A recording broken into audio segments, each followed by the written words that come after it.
Have you ever wondered why people do what they do? Why smart individuals make seemingly irrational choices? Why your carefully crafted arguments fall on deaf ears while a simple story changes someone's mind instantly? The truth is, human behavior follows predictable patterns. Beneath the surface of every interaction, every decision, every relationship, there are psychological forces at work. Forces that most people never become aware of. Forces that, once understood, give you a profound advantage in every area of life. This audiobook will reveal the hidden architecture of human psychology. You'll discover why people think, feel, and act the way they do. More importantly, you'll learn how to use this knowledge ethically and effectively to improve your relationships, advance your career, and create positive change in the world around you. By the time you finish listening, you'll see human behavior through an entirely new lens. You'll recognize patterns others miss. You'll understand motivations that remain hidden to most. And you'll possess tools for influence and persuasion that work with human nature, not against it. Chapter 1. The Foundations of Human Behavior. The first thing you need to understand about human psychology is this: we are not the rational creatures we believe ourselves to be. For centuries, philosophers and scientists assumed that humans made decisions through careful logical analysis. We weigh the pros and cons. We evaluate evidence. We choose the option that best serves our interests, or so we thought. Modern neuroscience has revealed something far more fascinating and, frankly, more useful. Our brains make decisions emotionally and intuitively, seconds before our conscious awareness catches up. Then our rational mind creates a logical story to justify the choice we've already made. This isn't a flaw in human psychology, it's a feature. Our brains evolved to make rapid decisions in complex, uncertain environments. Conscious deliberation is slow and energy-intensive. Intuitive, emotion-driven decision-making is fast and efficient. Understanding this fundamental truth changes everything. It explains why facts alone rarely change minds, why people cling to beliefs despite contradictory evidence, why emotional appeals often succeed where logical arguments fail. The human brain operates through three core systems that drive most of our behavior. The first is the survival system. This ancient part of our brain is constantly scanning for threats and opportunities. It prioritizes immediate safety over long-term gain. When someone reacts defensively to constructive feedback, when they resist change even when it would clearly benefit them, when they choose comfort over growth, their survival brain is in control. The survival brain doesn't care about your 5-year plan or your logical arguments. It cares about one thing: keeping you safe right now. Understanding this helps you recognize when someone's resistance isn't really about your idea. It's about their brain perceiving a threat to their safety, status, or sense of self. The second system is the social brain. Humans evolved as tribal creatures. For most of our history, being excluded from the group meant death. So our brains developed sophisticated mechanisms for navigating social dynamics, maintaining group membership, and enhancing our status within the tribe. Your social brain is constantly working beneath conscious awareness. It monitors how others perceive you. It compares your status to those around you. It drives you to conform to group norms, even when you consciously disagree with them. This explains why peer pressure affects adults just as powerfully as teenagers, why people buy status symbols they can't afford, why they stay in toxic jobs or relationships rather than face social judgment. The social brain often overrides rational self-interest. The third system is the meaning-making brain. Humans cannot tolerate uncertainty or randomness.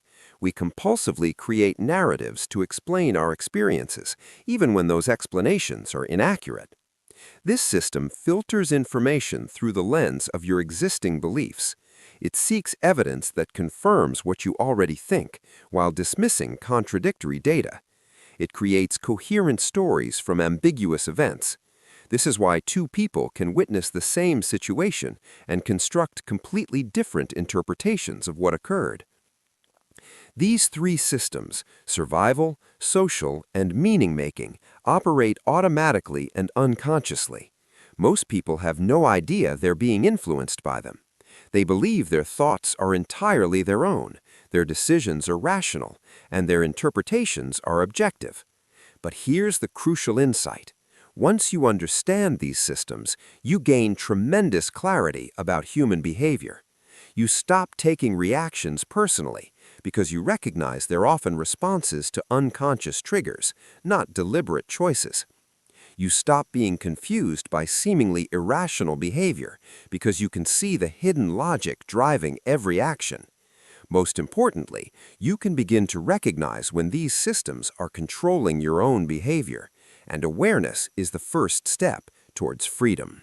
Now that you understand the foundations of human psychology, let's explore the specific principles that govern influence and persuasion. Robert Cialdini, one of the world's leading researchers on influence, identified 6 fundamental principles that dramatically affect human decision-making. These principles operate largely below conscious awareness, which makes them extraordinarily powerful when applied ethically. The first principle is reciprocity. When someone gives you something or does you a favor, you feel psychologically obligated to return that favor. This happens even when you didn't ask for the initial gift, even when it was small, even when you suspect the person might have ulterior motives.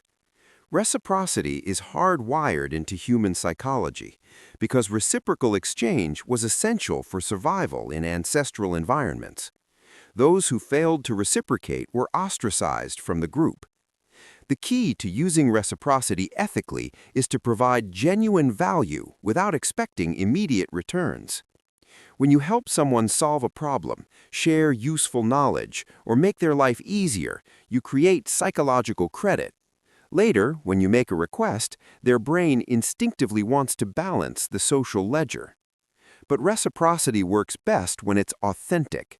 Manipulative use of this principle creates resentment when people recognize they're being played. Genuine generosity creates lasting goodwill and strengthens relationships. The second principle is commitment and consistency. Once people take a position, especially publicly, they feel strong psychological pressure to behave consistently with that position. This happens because inconsistency creates cognitive dissonance, which the brain experiences as uncomfortable psychological stress.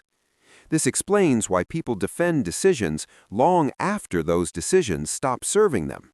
Changing course would require admitting they were wrong, which threatens their self-image and creates dissonance. The most effective application of this principle is getting small initial commitments that align with larger goals. When someone agrees to a modest request, they've created psychological momentum. Later requests that are consistent with that initial commitment become much easier to accept. For example, if you can get someone to publicly acknowledge that environmental sustainability is important, they're much more likely to support specific environmental initiatives later. Their brain wants to maintain consistency between their stated values and their actions. The third principle is social proof. Humans are deeply influenced by what others are doing, especially in uncertain situations. When we don't know how to behave or what to decide, we look to others for guidance. If many people are doing something, our brains interpret that as evidence the behavior is correct, safe, and socially acceptable. This principle explains why restaurants display lines of waiting customers even when tables are available inside, why websites prominently feature customer testimonials and reviews, why advertisers tell you that millions of people use their product. Social proof becomes even more powerful when the examples are similar to the target audience. People are most influenced by seeing others like themselves engaging in a behavior. A teenager is more swayed by what other teenagers do than by what adults recommend. The fourth principle is authority. Throughout human history, following recognized leaders and experts usually improved survival odds, so our brains developed automatic deference to authority figures. What's fascinating is that authority doesn't always require actual expertise. Symbols of authority, titles, credentials, uniforms, confident body language can trigger automatic compliance even when the person has no relevant expertise. This principle works because our brains use mental shortcuts to conserve energy. Rather than carefully evaluating every person's qualifications, we rely on authority markers as quick indicators of trustworthiness and expertise. The ethical application of this principle is building genuine expertise and demonstrating it appropriately. When you've invested time developing real knowledge and skill, and you communicate that expertise with appropriate confidence, you activate natural deference responses that make others more receptive to your guidance. The fifth principle is liking. We're significantly more likely to say yes to people we like, and likability follows predictable patterns. We like people who are similar to us, who give us genuine compliments, who work towards shared goals, who are physically attractive and well-groomed, who are associated with positive experiences. The key word here is genuine. Fake compliments and manufactured similarity backfire when people detect the manipulation, but authentic appreciation, finding real common ground, and creating genuinely positive experiences build natural affinity that makes influence easier and more sustainable. The sixth principle is scarcity. We place higher value on things that are rare, limited, or might become unavailable. This happens because throughout human evolution, scarce resources were often critical for survival. Missing opportunities to acquire scarce resources could be catastrophic. This principle explains why limited time offers work, why people compete intensely for the last item on a shelf, why exclusive access immediately makes something more desirable. What's particularly powerful about scarcity is that it triggers loss aversion. People are more motivated to avoid losing something than to gain something of equivalent value. Framing your message in terms of what someone might lose by not acting often motivates more powerfully than emphasizing what they might gain. These 6 principles, reciprocity, consistency, social proof, authority, liking, and scarcity, operate automatically in human decision-making. Understanding them gives you powerful tools for ethical influence. But remember, these principles work best when you're genuinely trying to help people make decisions that serve their interests, not just yours. Chapter 3. Reading Human Behavior. While people focus on the words being spoken, most communication happens through channels they're not consciously monitoring. Body language, facial expressions, vocal tone, and subtle behavioral patterns reveal what someone is actually thinking and feeling, regardless of what they're saying. Learning to read these hidden signals gives you an enormous advantage in every human interaction. Let's start with facial expressions. The human face contains over 40 muscle groups capable of creating thousands of distinct expressions. But research by Paul Ekman revealed that certain basic emotions create universal expressions that appear across all cultures: happiness, sadness, anger, fear, disgust, surprise, and contempt. What's particularly useful is that these expressions appear as micro-expressions, fleeting muscle movements lasting fractions of a second, even when someone is trying to conceal their true feelings. A flash of contempt that lasts 1/10 of a second tells you more about someone's real opinion than 10 minutes of polite conversation. When someone's words don't match their facial expressions, trust the expressions. The conscious mind can control words. It cannot fully control the automatic muscular responses that leak genuine emotions. Body language provides equally revealing information. When someone feels confident, their body naturally expands. They take up more space. Their shoulders broaden. Their posture straightens. Their movements become purposeful and controlled. When someone lacks confidence or feels threatened, their body contracts. They cross their arms, creating a barrier. They hunch their shoulders. They touch their face or neck in self-soothing gestures. They minimize their physical presence. Deception creates particularly distinctive body language patterns. When someone is lying, their body unconsciously wants to create distance from the deception. They lean away. They create barriers with arms or objects. They reduce eye contact. They increase self-soothing behaviors. But here's what's crucial. You can't rely on individual gestures. You must read clusters of signals in context. When someone crosses their arms, they might simply be cold, not defensive. You look for patterns of behavior that consistently point in the same direction. The most revealing moments are transitions. When someone changes topics, when they're asked unexpected questions, when they're forced to address something they'd rather avoid. During these transitions, body language shifts before words catch up. These moments reveal authentic attitudes and emotions that people work hard to conceal during rehearsed conversation. Vocal tone carries even more information than body language because it's almost entirely unconscious. The human voice contains dozens of variables: pitch, pace, volume, rhythm, breathiness, tension, resonance. Each changes automatically based on emotional state, stress level, confidence, and truthfulness. When someone is nervous or stressed, their vocal pitch rises, their pace increases, their breathing becomes shallow. When someone is confident and relaxed, their voice becomes deeper, their pace slows, their words carry more resonance. The most powerful vocal indicator is incongruence between content and delivery. When someone says they're excited, but their voice is flat. When they claim confidence, but their voice is shaky. When they insist they're being truthful, but their voice becomes tight and controlled. Their vocal patterns are revealing their true internal state. But reading body language and vocal patterns is only useful if you understand the psychological forces driving the behavior you're observing. When you see someone displaying dominance behaviors, expanded posture, direct eye contact, controlled movement, you're seeing someone who feels psychologically safe and in control.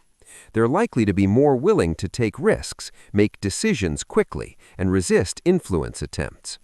When you see submission behaviors, contracted posture, reduced eye contact, fidgety movement, you're seeing someone who feels threatened or uncertain. They're likely to be more cautious, more influenceable, and more focused on avoiding mistakes than creating opportunities. The key insight is that these patterns aren't random. They're predictable responses to psychological states and social dynamics. When you understand the forces creating specific behavioral patterns, you can predict how someone will respond to different approaches, what motivates them, what they're likely to do next. This gives you an enormous advantage. Instead of guessing what someone is thinking, you can read their hidden language and respond appropriately.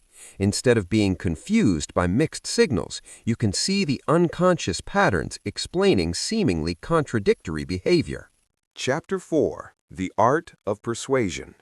Most people approach persuasion completely backwards. They focus on crafting better arguments, speaking more confidently, or being more persistent. But here's what they miss. Real persuasion happens at the psychological level, where decisions are actually made, not at the logical level, where people pretend decisions are made. Understanding persuasion means understanding how to align your message with the unconscious decision-making patterns that actually control human behavior. The foundation of all persuasion is trust. But trust isn't what most people think. Trust isn't primarily about being morally trustworthy, though that certainly matters. Trust is about being predictable in ways that make someone's brain feel safe. When someone's unconscious mind perceives you as predictable, non-threatening, and aligned with their interests, their psychological defenses lower. They become open to your influence. Trust is built through 3 specific mechanisms. First, similarity. People trust others who are like them because similar people are perceived as having similar interests and motivations. This similarity can be demographic, but it's much more powerful when it's behavioral, emotional, or philosophical. When you mirror someone's communication style, match their energy level, and reflect their values back to them, you activate deep-seated trust triggers. Their brain interprets similarity as safety. Second, consistency. People trust others whose behavior is predictable and reliable.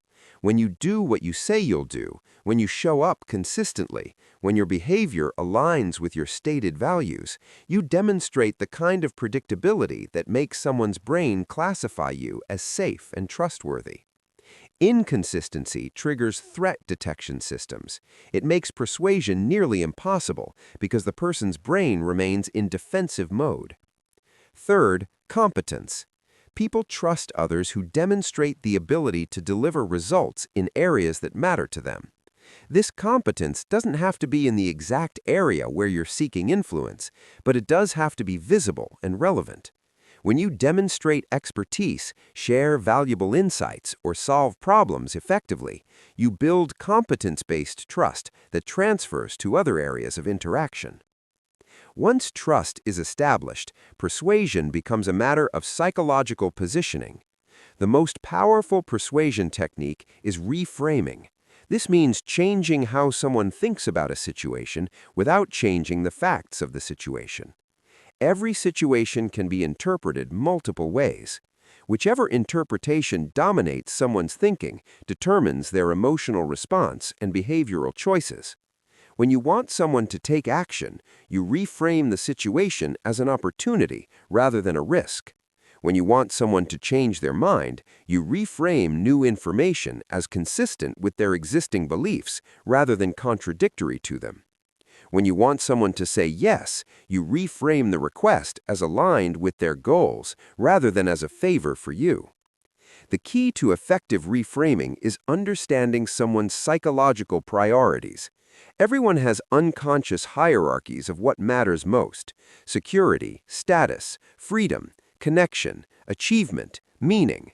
When you frame your request in terms of their highest priority, their brain interprets saying yes as serving their own interests rather than serving yours.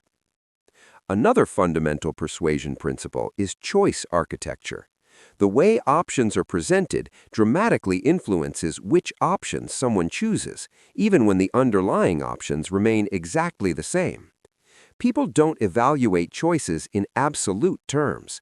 They evaluate choices relative to other options available and relative to how those options are framed. When you want someone to choose a particular option, you don't just make that option perfect, you manage the context in which the choice is made. This might mean introducing a decoy option that makes your preferred choice look better by comparison, or it might mean changing the order in which options are presented to take advantage of psychological biases like anchoring effects. The most sophisticated persuasion technique is creating psychological ownership. When someone feels like they participated in creating a solution, developing an idea, or reaching a conclusion, they become psychologically invested in that outcome. Their brain treats it as their own idea, which means they'll defend it, implement it, and promote it. You create psychological ownership by asking questions that guide someone to discover conclusions for themselves. Rather than telling them what to think, you involve them in the problem-solving process. You ask for their input on implementation details. You acknowledge their contributions to the final result. When someone feels like a collaborator rather than a target of persuasion, they become advocates for the outcome. The timing of persuasion attempts matters just as much as the content. People are most open to persuasion when they're in positive emotional states, when they're not feeling defensive or threatened, and when they have mental bandwidth to process new information. The psychological state most conducive to persuasion is what researchers call relaxed attention. This is when someone is alert and engaged, but not stressed or defensive. They're focused on the conversation, but not overwhelmed by competing priorities. Creating and maintaining this state requires careful attention to environmental factors, emotional dynamics, and conversation flow. Finally, the most ethical and sustainable approach to persuasion is what I call aligned influence. This means only attempting to influence people in directions that genuinely serve their interests as well as your own. When you're trying to persuade someone to do something that's bad for them but good for you, you create resistance at the unconscious level that makes persuasion difficult and unsustainable. When your persuasion attempts are aligned with someone's genuine interests, their unconscious mind becomes your ally rather than your obstacle. This creates a positive feedback loop where successful persuasion strengthens the relationship and makes future influence even more effective. Chapter 5. Predicting Human Behavior. The ultimate goal of understanding human psychology isn't just reading what someone is thinking and feeling right now. It's predicting what they will think, feel, and do in the future. Behavioral prediction might seem like magic, but it's actually a systematic process based on understanding the psychological patterns that determine how different personality types respond to different situations. Every person operates according to unconscious psychological patterns that remain consistent across different contexts and time periods. These patterns are formed early in life and become deeply ingrained in neural pathways controlling decision-making, emotional responses, and behavioral choices. Once you understand someone's core psychological patterns, their future behavior becomes highly predictable. The first step in behavioral prediction is identifying someone's primary psychological drivers.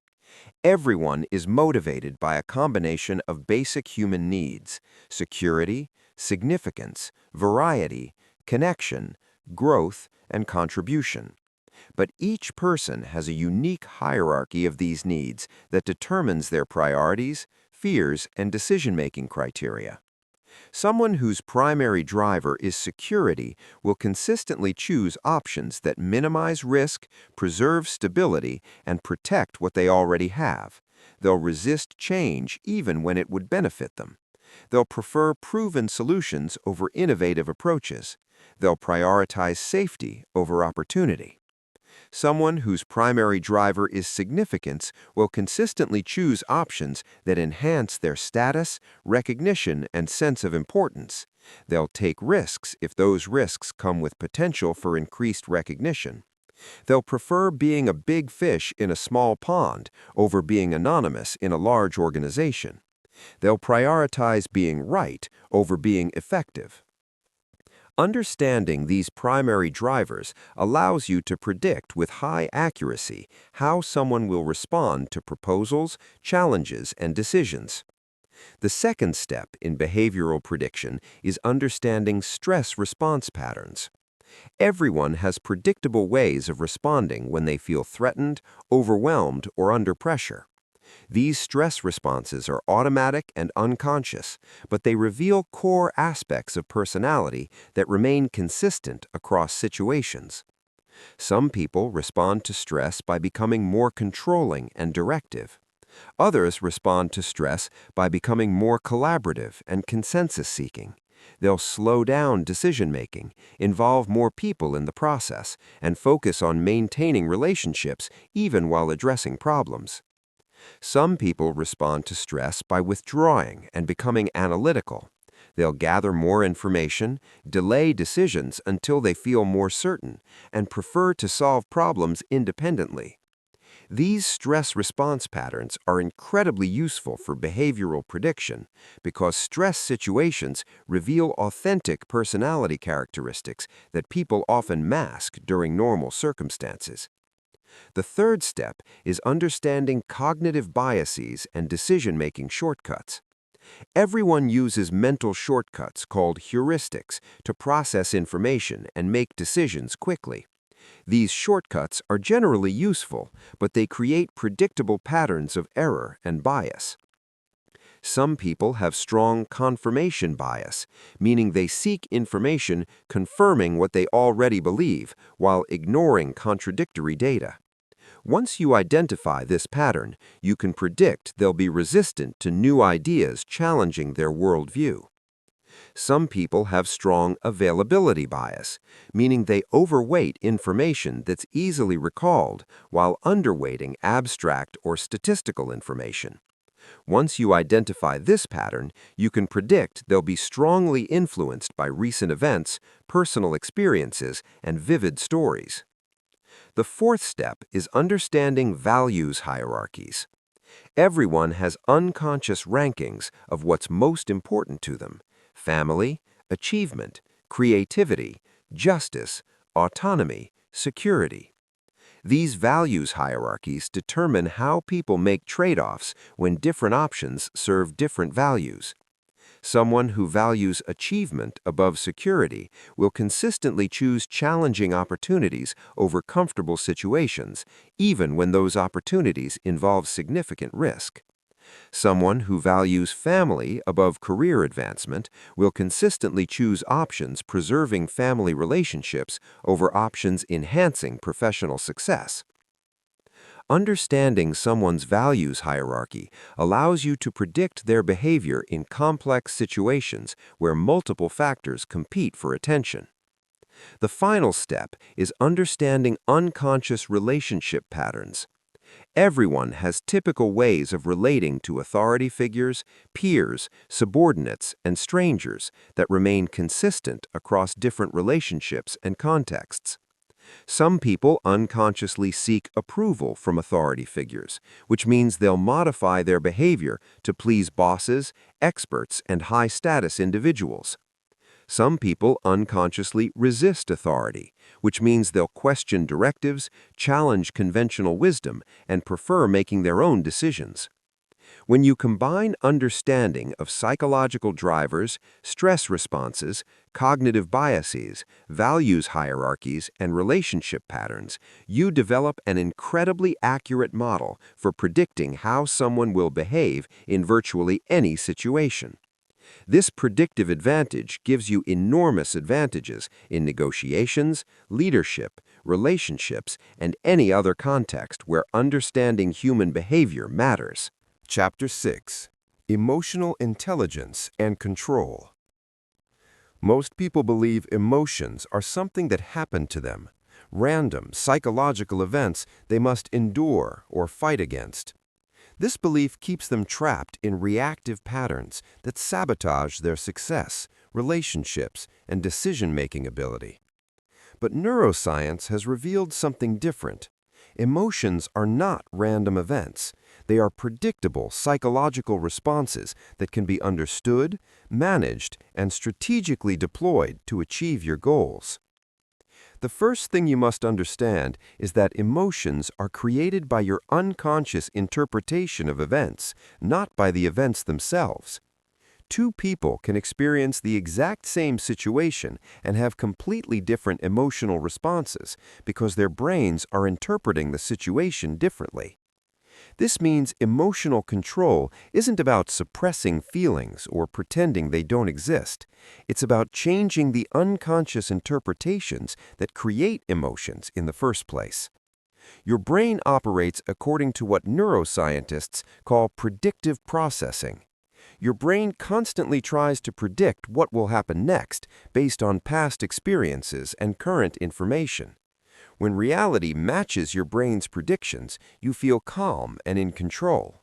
When reality violates your brain's predictions, you experience negative emotions like anxiety, anger, or frustration. The key to emotional control is learning to update your brain's predictive models in real time. When you feel a negative emotion arising, instead of being consumed by it, you ask yourself, what prediction did my brain make that isn't matching reality? Then you consciously update that prediction with more accurate information. This process literally rewires your neural pathways and changes your automatic emotional responses to similar situations in the future. The second principle of emotional control is understanding that emotions have specific physiological signatures that can be interrupted before they take control of your behavior. Every emotion creates a cascade of chemical and physical changes in your body. Anger increases heart rate, tightens your jaw, and floods your system with stress hormones. Fear creates shallow breathing, muscle tension, and heightened alertness. Anxiety produces restlessness, digestive changes, and scattered attention. When you learn to recognize these physiological signatures early, you can interrupt the emotional cascade before it overwhelms your rational thinking. The most effective technique is controlled breathing, which directly influences your autonomic nervous system and resets your emotional state. When you feel an unwanted emotion beginning, immediately shift to slow, deep breathing with longer exhales than inhales.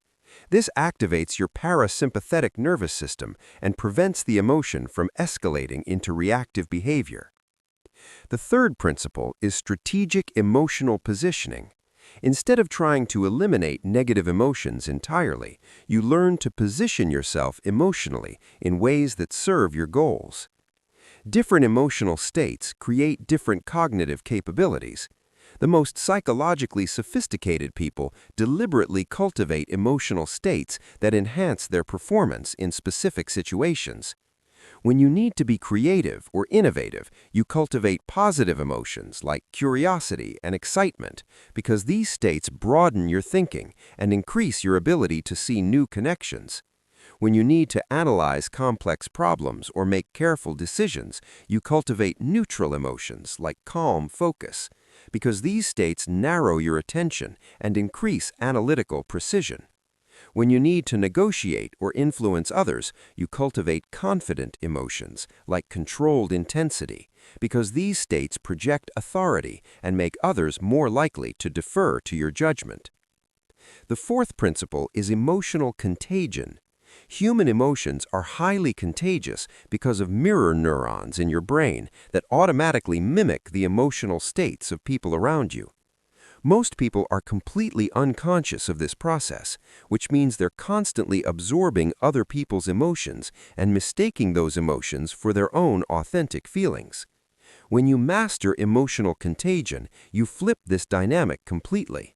Instead of absorbing other people's emotions, you become the emotional leader in every interaction. You consciously project the emotional state you want others to experience, and their mirror neurons automatically sync to your emotional frequency.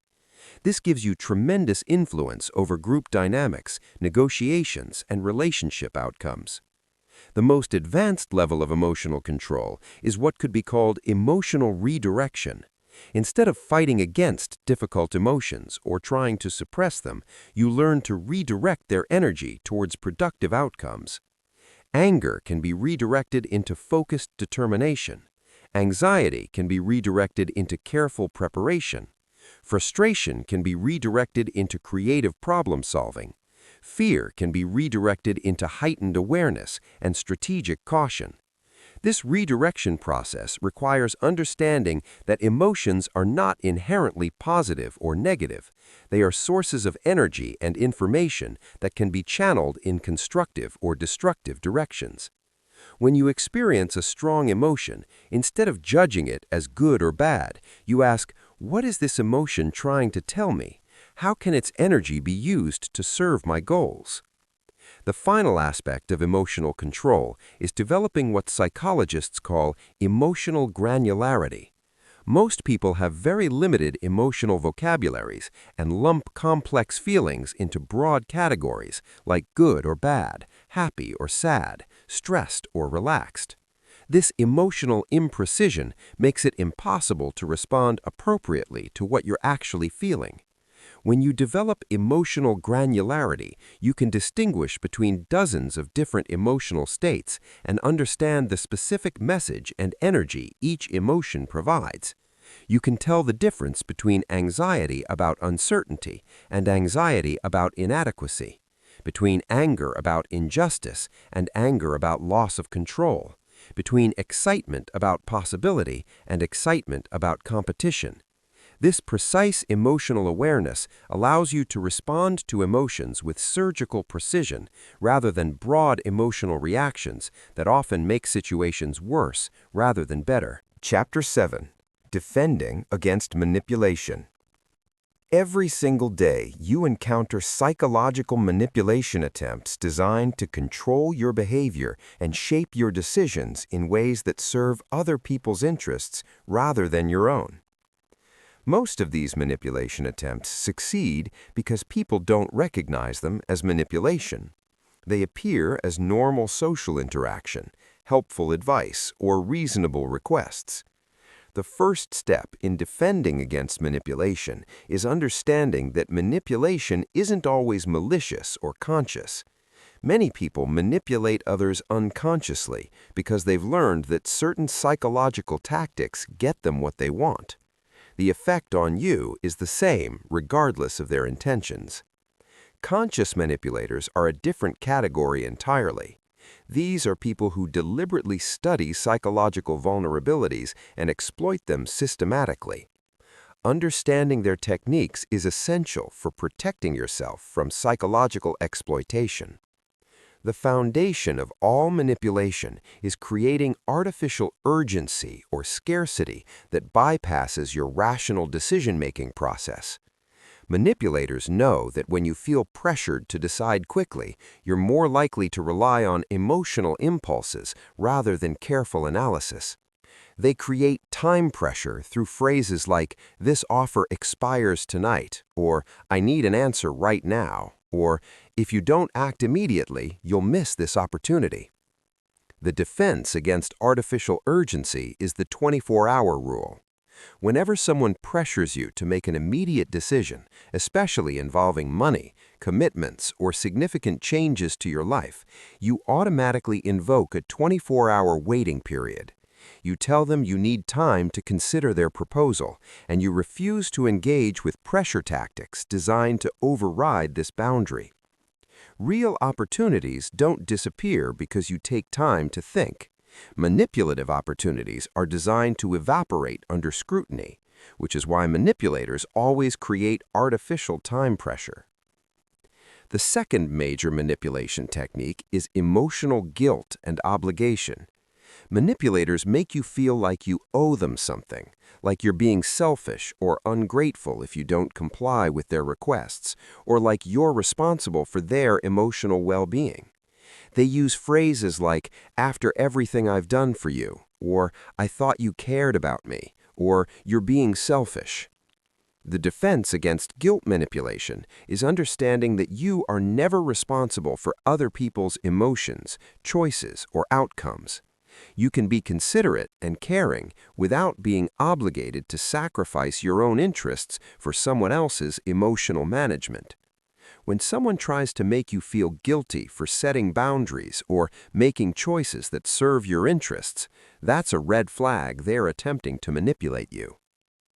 The third manipulation technique is gaslighting, which involves making you question your own perceptions, memories, and judgment. Gaslighters tell you that things you remember happening didn't actually happen, that your emotional reactions are inappropriate or excessive, that your interpretation of events is wrong. They gradually erode your confidence in your own ability to perceive reality accurately. The defense against gaslighting is maintaining detailed records of important conversations and events, especially when dealing with people who have a pattern of contradicting your recollections. You trust your own perceptions unless presented with clear evidence to the contrary. You refuse to engage in debates about your own emotional experiences or memories. The fourth manipulation technique is love bombing, followed by withdrawal. This is particularly common in romantic relationships and involves overwhelming someone with excessive attention, affection, and promises, then suddenly becoming cold, distant, or critical.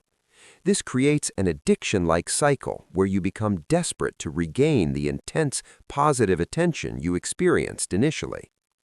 The defense against love bombing is recognizing that genuine affection and interest develop gradually and consistently over time. When someone's attention feels too intense too quickly, or when their behavior fluctuates dramatically between extremely positive and extremely negative, these are warning signs of manipulative relationship patterns. The fifth manipulation technique is isolation and dependency creation. Manipulators gradually separate you from other sources of support, perspective, and resources, so you become dependent on them for validation, information, and assistance. They criticize your friends and family. They discourage activities that don't involve them. They position themselves as your primary source of guidance and support. The defense against isolation is maintaining diverse relationships and perspectives regardless of what any single person in your life prefers. You continue nurturing friendships, seeking advice from multiple sources, and engaging in activities that fulfill you independently of any particular relationship. The final defense system is developing what I call manipulation radar. This is the ability to recognize manipulation attempts quickly based on how they make you feel rather than analyzing the content of what's being said. Manipulation attempts create specific emotional signatures, artificial urgency, confusion about your own perceptions, guilt about normal boundaries, pressure to prove your worth or loyalty. When you notice these emotional signatures during an interaction, you immediately shift into defensive mode. You slow down the conversation. You ask clarifying questions. You refuse to make decisions while experiencing emotional pressure. You trust your instincts when something feels manipulative, even if you can't articulate exactly what's wrong with the interaction. Chapter 8. Building Resilience and Adaptability. Most people approach psychological resilience as something you either have or don't have, a fixed characteristic determining how well you handle stress, adversity, and challenge. This belief leaves them vulnerable to being overwhelmed by circumstances beyond their control and unable to maintain peak performance during difficult periods.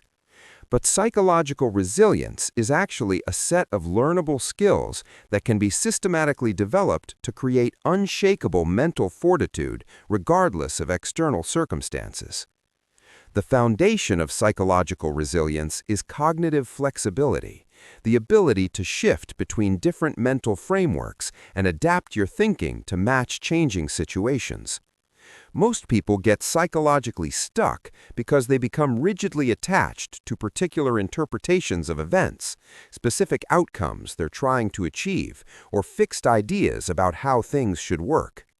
Cognitive flexibility allows you to maintain multiple perspectives simultaneously, to switch between different problem-solving approaches as circumstances change, to find opportunity within apparent setbacks. This flexibility prevents you from becoming psychologically trapped when reality doesn't match your expectations. The first skill for developing cognitive flexibility is perspective scaling. This means deliberately shifting between different time horizons and levels of analysis when evaluating challenges or setbacks. When something goes wrong, most people become trapped in immediate emotional reactions and lose perspective on the larger context of their lives and goals.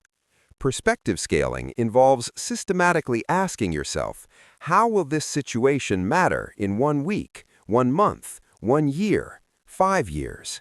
How does this fit into the broader context of my life goals, my personal growth, my overall life experience?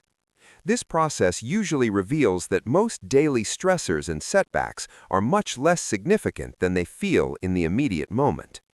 The second skill is interpretation flexibility. Every situation can be interpreted in multiple ways, and the interpretation you choose determines your emotional response and behavioral options. Resilient people automatically generate multiple interpretations for challenging situations and deliberately choose interpretations that maintain their psychological resourcefulness. For example, when faced with rejection, you could interpret it as evidence that you're inadequate, as information about poor fit between you and the opportunity, or as redirection toward better opportunities you haven't discovered yet. Each interpretation creates completely different emotional and behavioral responses, even though the objective facts remain the same. The third skill is emotional regulation. Instead of being controlled by whatever emotions arise from circumstances, you develop the ability to consciously generate emotional states that serve your goals and maintain your effectiveness. This doesn't mean suppressing or ignoring emotions, but rather understanding that emotional states are tools that can be strategically deployed. Emotional regulation involves recognizing emotional states early, before they overwhelm your rational thinking, understanding what specific emotions are trying to communicate about your situation, consciously shifting toward emotional states that enhance your decision-making and performance capabilities. The fourth foundation of resilience is identity independence. Most people derive their sense of self-worth and identity from external circumstances, job performance, other people's opinions, financial status, social relationships. This makes their psychological well-being dependent on factors beyond their direct control and vulnerable to circumstances that inevitably fluctuate. Identity independence means developing a core sense of self that remains stable regardless of external circumstances. This identity is based on your values, your character, your commitment to growth, and your intrinsic worth as a human being, rather than on temporary external achievements or conditions. When your identity is independent of circumstances, setbacks become information and learning opportunities rather than threats to your fundamental sense of worth. The fifth foundation is control focus.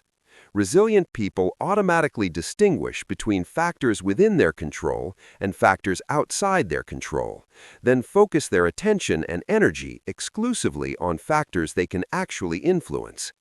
This prevents the psychological drain that comes from worrying about or trying to change things fundamentally beyond their power to control.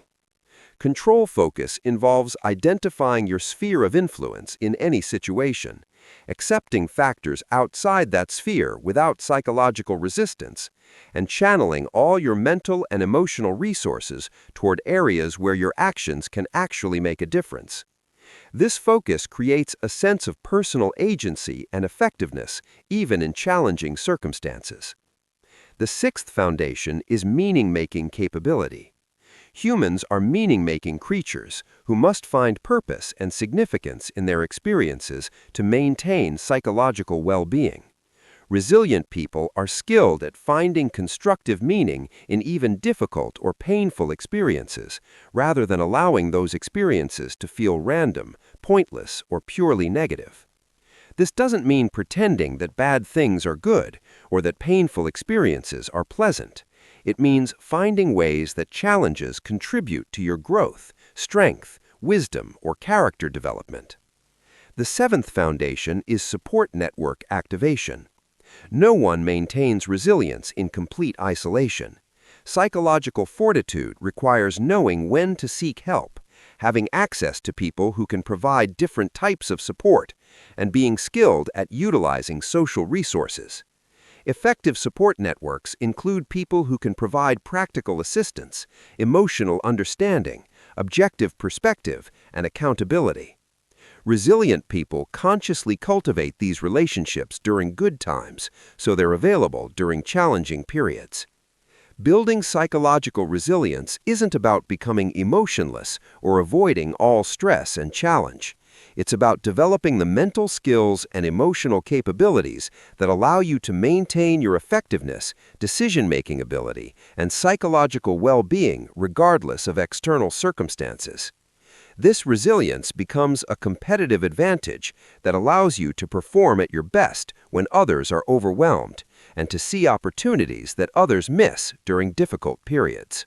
Chapter 9. Creating Lasting Behavioral Change. Most people approach behavioral change through willpower and motivation, trying to force themselves to act differently through conscious effort and determination. This approach fails over 90% of the time because it fights against the psychological systems that actually control behavior, rather than working with them.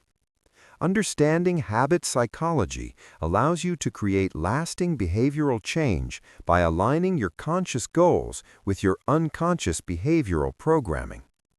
The human brain is designed to automate frequently repeated behaviors to conserve mental energy for novel or complex situations. These automated behaviors become habits that operate below conscious awareness and require little to no willpower to maintain.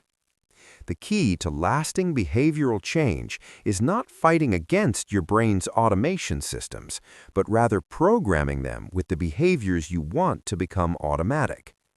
Every habit operates according to what neuroscientists call the habit loop, which consists of three components: a cue that triggers the behavior, a routine that is the behavior itself, and a reward that reinforces the neural pathway.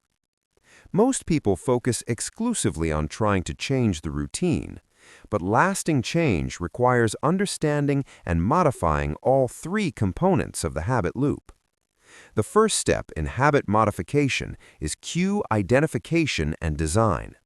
Habits are triggered by specific environmental, emotional, or social cues that signal to your brain it's time to engage in the automated behavior. These cues can be external factors like specific locations, times of day, or social situations, or they can be internal factors like emotional states, thoughts, or physical sensations. To change existing habits, you must identify the specific cues triggering unwanted behaviors, then either eliminate those cues from your environment or create new behavioral routines that respond to the same cues. To create new habits, you must design clear, consistent cues that will trigger the behaviors you want to develop. The most effective cues are specific, consistent, and tied to existing routines or environmental factors that already occur regularly in your life. The second step is routine optimization and progression. The behaviors you're trying to establish must be designed for consistency rather than intensity, especially in early stages of habit formation. Most people try to implement dramatic changes requiring high levels of motivation and willpower, which are not sustainable over time.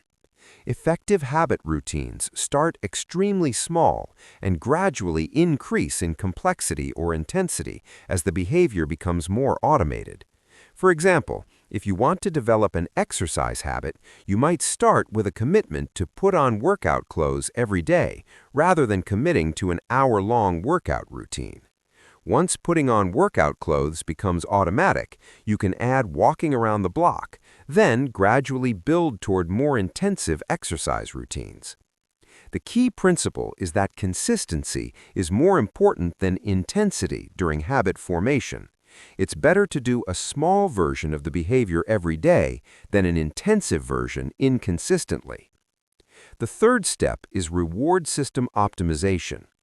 Habits are reinforced by rewards that create positive associations with the behavior and strengthen the neural pathways, making the behavior more automatic over time. These rewards can be intrinsic satisfaction from the behavior itself or external rewards you consciously attach to the behavior. The most sustainable habit rewards are intrinsic rewards that come from the behavior itself. For example, the reward for regular exercise might be increased energy, improved mood, or the satisfaction of becoming someone who prioritizes their health. External rewards can be useful for establishing habits initially, but they should be gradually replaced with intrinsic rewards to create habits that are self-sustaining rather than dependent on ongoing external motivation. The fourth step is identity alignment and reinforcement. The most powerful driver of long-term behavioral change is identity change rather than behavior change.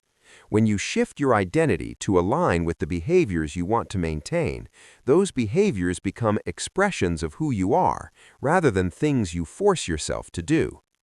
Identity-based habit change involves consciously adopting the identity of someone who naturally engages in the behaviors you want to develop. Instead of saying, "I want to exercise more," you say, "I am someone who prioritizes physical fitness." Instead of "I want to read more," you say, "I am someone who values learning and personal growth." Every time you engage in the desired behavior, you reinforce this identity by providing evidence that you are indeed the type of person who does these things. Over time, the identity becomes self-reinforcing as you naturally act in ways consistent with how you see yourself. The final step is environment design. Your environment has enormous influence over your behavior, often much more than your conscious intentions or willpower. Designing your environment to support desired behaviors and discourage unwanted behaviors is one of the most effective strategies for lasting change. Environment design might involve rearranging your physical space to make good behaviors easier and bad behaviors more difficult, or creating information environments that support your desired identity and goals. The key insight is that you don't just respond to your environment. You can consciously design your environment to shape your behavior in desired directions. This removes much of the willpower requirement from behavioral change because your environment naturally guides you toward the behaviors you want to develop. Lasting behavioral change requires patience, consistency, and strategic thinking rather than intense effort and dramatic transformation attempts. When you work with your brain's natural learning and automation systems rather than fighting against them, behavioral change becomes much more sustainable and satisfying. You now possess a comprehensive understanding of human psychology that gives you enormous advantages in every area of life where human behavior matters. But knowledge without application remains merely interesting information rather than practical power. This final section integrates everything you've learned into a complete framework for applying psychological mastery in real-world situations to achieve your most important goals. The foundation of psychological mastery is strategic awareness, operating from conscious understanding of the psychological dynamics occurring in every human interaction, rather than simply reacting to surface-level behaviors and communications. Strategic awareness involves automatically asking yourself key questions during important interactions. What psychological state is the other person in right now, and how does that affect their decision-making capability and receptiveness to influence? What unconscious needs, fears, or motivations are driving their behavior beneath what they're explicitly communicating? What behavioral patterns are they demonstrating that predict how they'll respond to different approaches? You also maintain awareness of your own psychological state and how it's affecting your thinking, emotional responses, and behavioral choices. You consciously manage your emotional state to maintain resourcefulness and clarity rather than being reactive to whatever emotions arise from circumstances.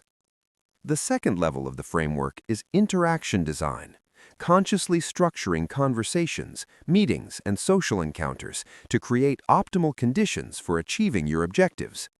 Instead of hoping interactions will naturally lead to positive outcomes, you take responsibility for guiding interactions in directions that serve everyone's interests.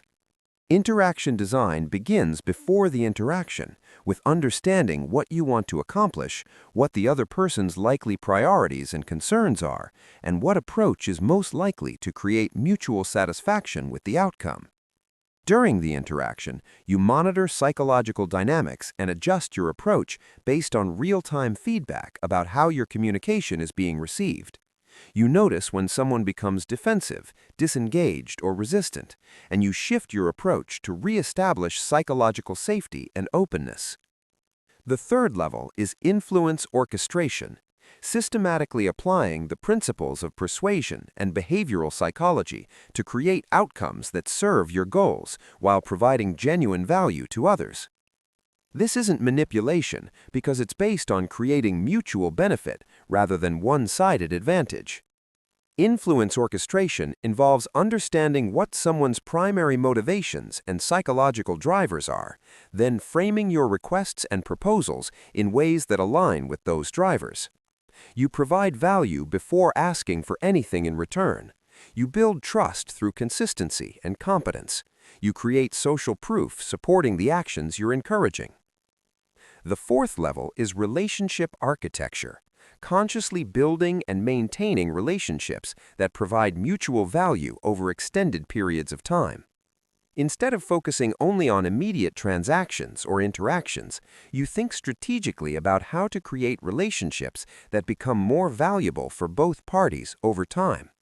Relationship architecture involves understanding what different people need from relationships and consistently providing those things in sustainable ways. You also manage relationship dynamics to prevent common sources of conflict, resentment, or misunderstanding. You maintain appropriate boundaries while being generous with value. The fifth level is systematic influence, creating systems and processes that multiply your influence beyond what you can accomplish through individual interactions. This involves building reputation and credibility that creates influence even with people you've never met directly. Systematic influence might involve creating content demonstrating your expertise and valuable perspective, building networks of relationships where people refer others to you, developing systems that consistently deliver value to many people simultaneously. The sixth level is psychological leadership, inspiring others to voluntarily follow your guidance because they trust your judgment and believe that following your lead serves their interests. This is the highest form of influence because it doesn't require persuasion, manipulation, or ongoing effort to maintain.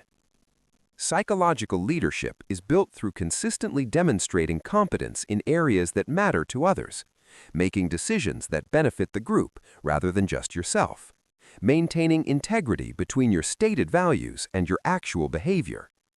People follow psychological leaders because they want to, not because they have to. The final level is legacy creation, using your psychological mastery to contribute to outcomes larger and more important than your immediate personal interests. This involves applying your understanding of human behavior to solve significant problems and create value for many people.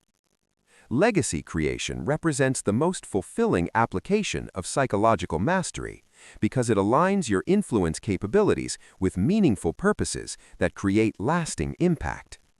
When you use your understanding of human psychology to help others achieve their goals, solve important problems, or create positive change in the world, you experience the deep satisfaction that comes from using your capabilities in service of something larger than yourself. The complete psychological mastery framework transforms you from someone who is subject to human behavioral dynamics into someone who consciously works with those dynamics to create positive outcomes for yourself and others. You move from being reactive to being strategic, from being influenced to being influential, from being confused by human behavior to someone who understands and guides it. This mastery gives you confidence in social and professional situations because you understand what's happening beneath the surface of interactions. It gives you influence because you know how to communicate and behave in ways that naturally encourage others to be receptive to your ideas and requests. It gives you the ability to build meaningful relationships because you understand what different people need and how to provide value in ways that feel authentic and satisfying. Most importantly, psychological mastery gives you the freedom to choose your responses to any situation rather than being controlled by unconscious reactions, defensive patterns, or social conditioning. You become the conscious architect of your own behavior and relationships rather than being subject to whatever psychological forces happen to be operating in your environment. This freedom and capability represent the ultimate goal of understanding human psychology, not just to achieve better outcomes in the external world, but to become the person you're capable of being when you're no longer limited by unconscious psychological patterns that don't serve your highest interests and values. Your journey towards psychological mastery begins now.